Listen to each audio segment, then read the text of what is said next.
Мене ми е жал што е накараме да браните нешто што не се брани. Почитувам, колега, не е се бранило. Не е само за едно предприятие пазар.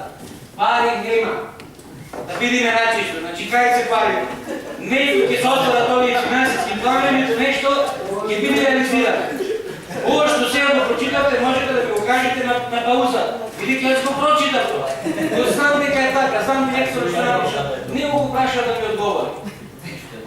Дали се разбира? Не се прави нешто што не може да се отправи. Немаме луѓето немаат пари, намален обемот на цело производство, на цела индустрија, на цело водостопанство, затворени дуќани, луѓето иселени, битола па е сињани, не фаза да продават, колку сакат не продават, нема кој да купуват. Таа е реалноста. Ние можеме да правиме колку сакате програми овде да пишеме.